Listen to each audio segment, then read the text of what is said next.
Bonjour à tous et bienvenue dans ce troisième volet pour notre cours d'éducation et changement social.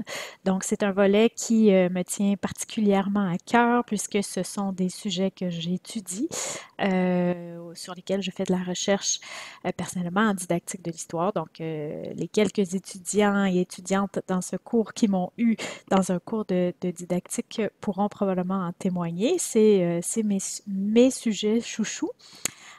Et donc, vraiment, la seule problématique là, dans notre cours en ce moment, c'est qu'on a très peu de temps pour aborder ces questions-là et que ça peut faire l'objet d'un cours en entier. Et j'aimerais d'ailleurs avoir la chance d'en développer un. Mais si ces questions-là en particulier vous intéressent, déjà le cours d'éducation à la citoyenneté, qui à l'automne devrait être donné par Megan Cottenham-Capel, c'est certain qu'il y a un certain nombre de ces questions-là qui vont être traitées dans le cours d'éducation à la citoyenneté. Et pour ce qui est du genre que vous allez voir aussi un peu plus tard, celui-là, je suis en train de voir là, avec la direction des études supérieures si on ne pourrait pas bâtir un cours thématique sur la question du genre en éducation. Euh, donc à ce moment-là, ce serait moi qui le bâtirais là, dès le départ. Et si ça se concrétise, ce serait plus vers 2021. Donc la majorité d'entre vous auront déjà terminé votre formation, mais si ce n'est pas le cas, si ces sujets-là vous intéressent, je vous invite à fouiller un peu plus par vous-même ou à regarder pour voir s'il n'y a pas des cours supplémentaires que vous pourriez suivre pour développer un petit peu plus ces aspects-là. Donc, j'ai fait le diaporama un peu différemment cette fois-ci. Je commence avec la question, donc la grande question, si vous décidez de répondre au billet pour le volet 3. La question, elle part du texte de Mackintosh qui parle du privilège. Et à la fin de son texte, Mackintosh nous demande qu'est-ce qu'on va faire de toute cette connaissance. Maintenant qu'on sait, qu'on a regardé, qu'on est capable d'évaluer qu'est-ce que c'est que le privilège, qu'est-ce qu'on en fait? Alors, moi, je me suis inspirée un peu de ça pour vous poser une question un peu plus précise, mais quand même assez large pour que vous puissiez aller puiser.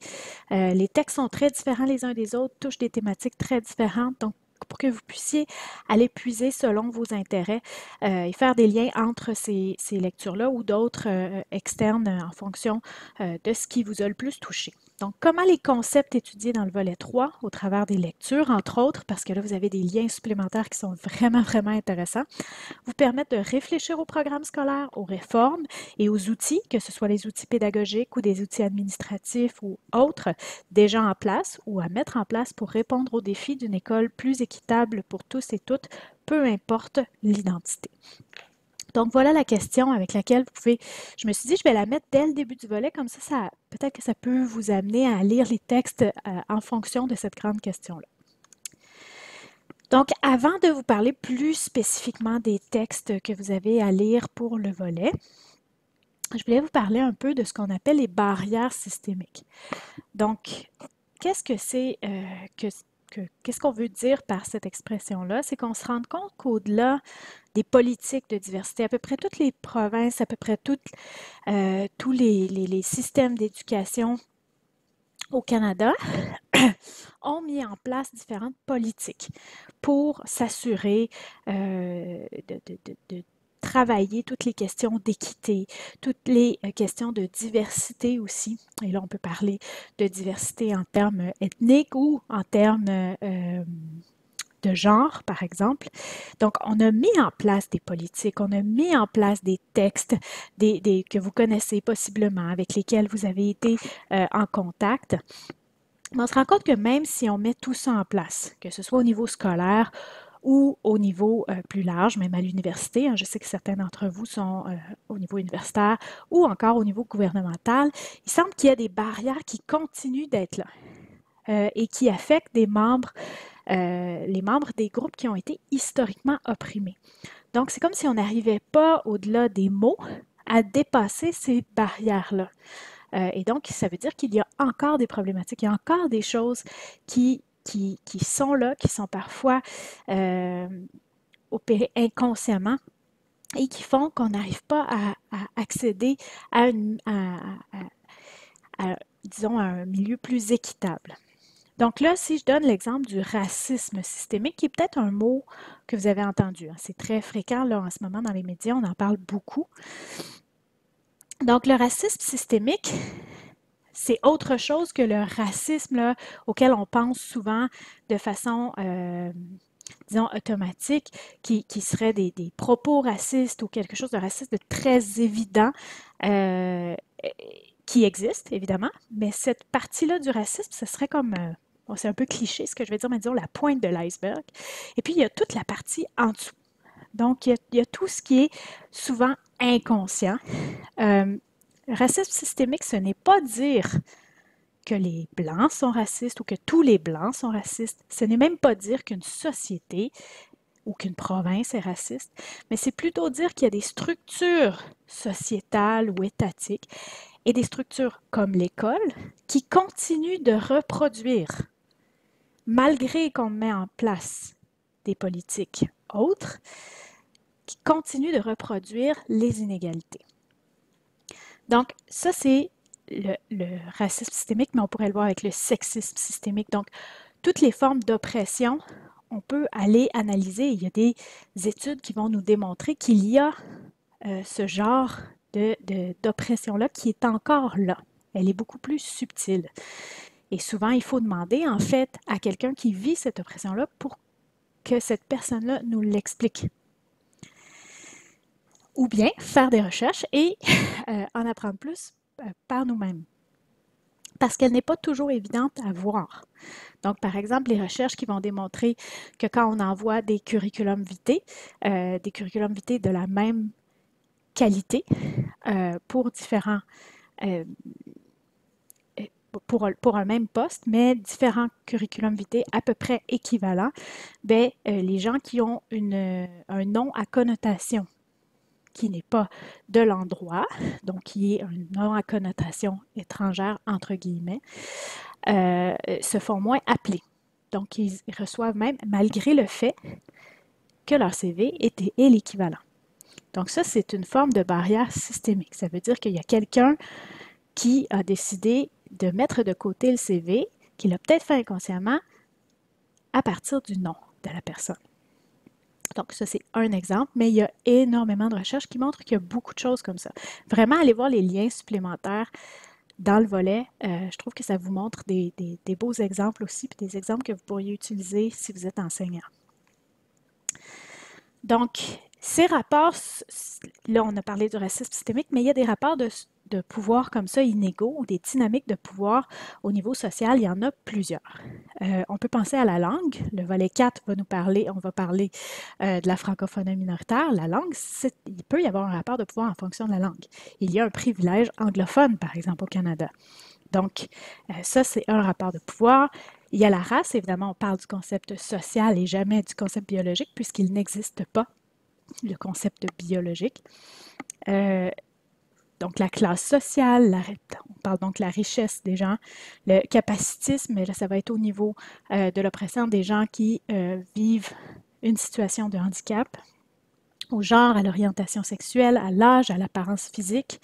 Donc, il y en a plusieurs. En apparence physique, vous pouvez penser à la grossophobie. Si vous n'avez jamais entendu ce terme-là, vous pouvez aller faire des recherches. Donc, il y a beaucoup de barrières comme ça, systémiques, qu'on socialement, on ne les voit pas tout le temps, mais quand on se met à faire des analyses, on peut constater des choses. Puis, ben, l'école est l'un des endroits où ça se bâtit, où encore ça se confronte, ou encore ça se déconstruit. Donc, c'est le lieu des possibles aussi, toujours l'école. Donc, c'est des concepts qui sont assez importants à aller prendre en compte. Donc, si vous êtes intéressé par ces questions-là, je vous invite aussi à aller voir la question de cultural bias. Je n'ai pas le temps là, ici de vous développer ça, mais c'est aussi une façon d'aller voir comment la manière dont on a grandi vient influencer comment on voit le monde, mais des fois, on ne s'en rend pas compte. Sur cette question, il y a le texte de McIntosh, qui est un texte sur le privilège, plus spécifiquement celui-là, qui est le concept du privilège blanc, mais qui peut après s'appliquer à d'autres situations, comme on a vu. Donc, comme n'importe quel concept, à peu près en sciences sociales, ce n'est pas un concept qui fait l'unanimité. C'est un concept qui va être contestés par certains ou qui vont aller voir, chercher les contradictions à même le concept. Donc, ça aussi, je vous invite, si vous êtes intéressé, à faire un peu plus de recherche là-dessus. Mais c'est un concept quand même très important. Puis moi, je trouve que, personnellement, pour l'avoir vécu en éducation, c'est vraiment un concept intéressant à utiliser pour faire réaliser des choses ou pour nous-mêmes se questionner sur nos propres privilèges ou oppressions. J'aime beaucoup l'explication qu'en fait Amandine Gay. Ça, c'est dans vos liens supplémentaires. C'est très simple, c'est très court. Je vous ai indiqué, la vidéo est un peu longue, mais je vous ai indiqué à quel moment dans la vidéo aller regarder vraiment sa définition qu'elle donne. Je la trouve très, très bien. Donc, l'argument principal des tenants de ce concept-là, c'est de dire que si on veut prendre conscience d'une oppression, il faut pas seulement victimiser, mais il faut aussi prendre conscience des privilèges. Donc, du fait que la place sociale de quelqu'un dans la société est possible parce que quelqu'un d'autre est opprimé. C'est un peu ça le privilège. Donc, le texte de McIntosh, je l'aime bien, elle appelle ça le sac à dos, c'est-à-dire qu'est-ce qu'on transporte comme privilège, qu'est-ce qu'elle a constaté, elle. Donc, et elle invite les gens à faire leur liste comme ça, donc de réfléchir à leur propre situation. Dans les liens supplémentaires, vous avez aussi une vidéo d'un exercice qui est fait en classe. Ici, c'est par un enseignant d'éducation physique. Et vous avez une super bande dessinée. Moi, je l'avais vue d'abord en anglais, mais je vous l'ai trouvée traduite en français, donc qui illustre le concept de privilège. Donc, je vais vous laisser lire McIntosh. J'ai souligné ici quelque chose que je trouvais important dans son texte. Et bien, quand vous allez lire la liste là, des énoncés qu'elle fait, je vous invite à voir lesquels peuvent toucher le monde de l'éducation ou plus spécifiquement le monde scolaire. Elle dit aussi que sa réflexion demeure à compléter. Elle a écrit des textes depuis, ça c'est un peu son texte fondateur. McIntosh a écrit d'autres textes. Si vous voulez faire des recherches sur la bibliothèque, si c'est quelque chose qui vous intéresse. Mais dans son texte de 2005, elle dit que c'est une réflexion qui demeure à compléter. Et même dans les textes suivants, hein, des textes d'universitaires, ça se termine toujours avec davantage de questions que de réponses, très souvent. Donc, j'ai trouvé ça intéressant comment elle parlait du privilège de l'ignorance. Hein, c'est pas simplement le mot privilège, c'est le privilège de ne pas s'en être rendu compte avant, finalement, parce qu'on n'a pas vécu une oppression. Donc ça, je trouvais cette réflexion sur soi-même assez importante. Et là encore, j'ai souligné des parties qui me semblaient particulièrement importantes. Je vais vous laisser lire ça. Je vous rappelle toujours qu'à chaque fois sur les volets, vous avez la possibilité d'aller regarder le diaporama sans le son pour prendre plus de temps à chacune des diapositives. Et là, ici, ça provient d'un texte de McIntosh, justement, de 2012, que vous n'aviez pas là, dans vos lectures, mais qui était un peu plus récent. Si jamais vous voulez la référence complète, n'hésitez pas à m'écrire. Mais ici, elle va vraiment montrer comment le privilège, il est multiple et il est complexe, c'est-à-dire qu'il va dépendre de plein de choses et dépendre du contexte dans lequel on est. Et il y a une intersectionnalité. Je ne crois pas que c'est le mot qu'elle utilise. C'est un mot, l'intersectionnalité, qui est utilisé par plusieurs chercheurs, chercheuses, surtout en études féministes. Mais l'intersectionnalité, c'est d'aller voir comment les oppressions peuvent, d'une certaine façon, venir s'accumuler, se combiner ou interagir d'une certaine façon de manière multiple. Et que ce n'est pas si simple. Selon les situations, on peut être du côté du privilège ou de l'oppression. Ça dépend vraiment de beaucoup de facteurs. Donc là, elle donne une liste des différentes formes de privilèges et d'oppression. Donc, je vous invite encore une fois à les lire. C'est en anglais. Mais je peux vous donner un exemple clair. Souvent, on parle de la double oppression des femmes noires, qui est très présente. Là aussi, allez voir des textes de féminisme noir. C'est vraiment de black feminism. C'est vraiment très intéressant. Mais on va se rendre compte aussi que dans certaines situations, si on prend le côté scolaire, puis qu'on revient à l'exemple des curriculums vitae que j'ai utilisé plus tôt, bien, dans un contexte scolaire, surtout à l'école primaire ou élémentaire, on va constater que les personnes qui vivent le plus d'oppression systémique, c'est les hommes noirs, hein, parce qu'on va associer à la féminité.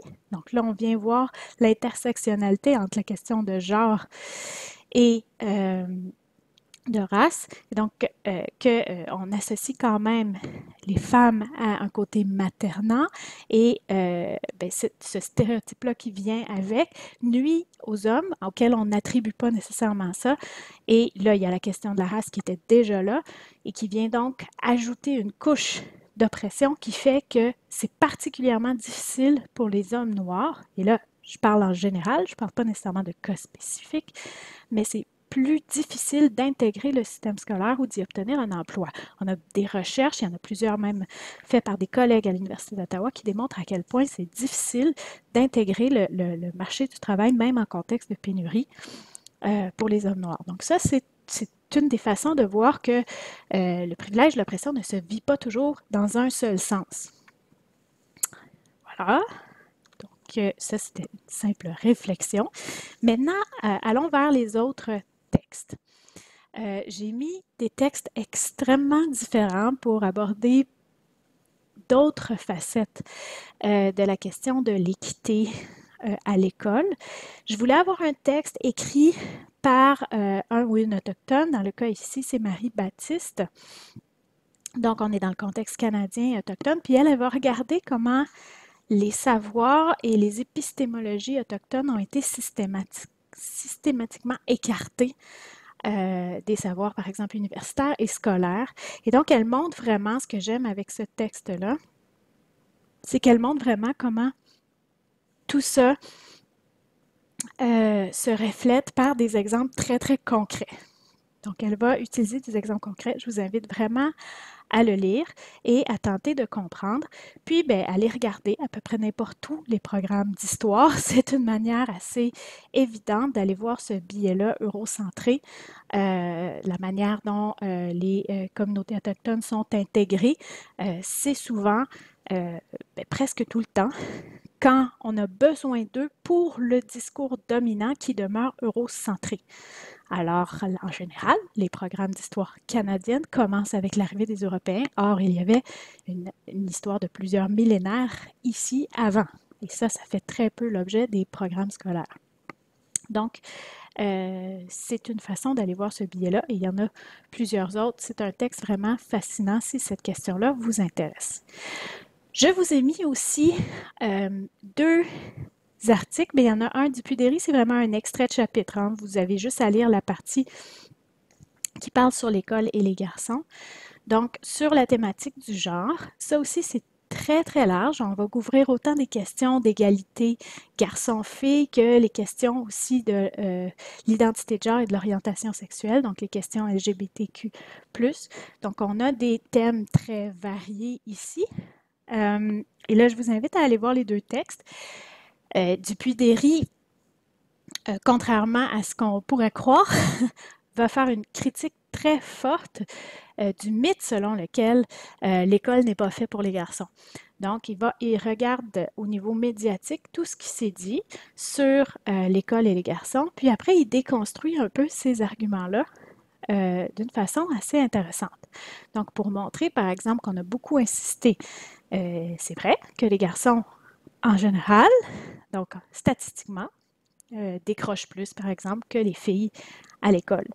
Mais on a grossi beaucoup ces statistiques-là dans les médias plutôt que de parler de d'autres facteurs, comme si on revient au sujet dont on parlait plus tôt, la classe sociale ou la race, qui là sont des facteurs beaucoup plus importants en termes d'inégalité scolaire que le sexe ou le genre. Donc, c'est vraiment intéressant d'aller lire son texte qui nous fait remettre en question des fois ce qu'on lit et qu'on prend pour acquis très vite dans les discours médiatiques.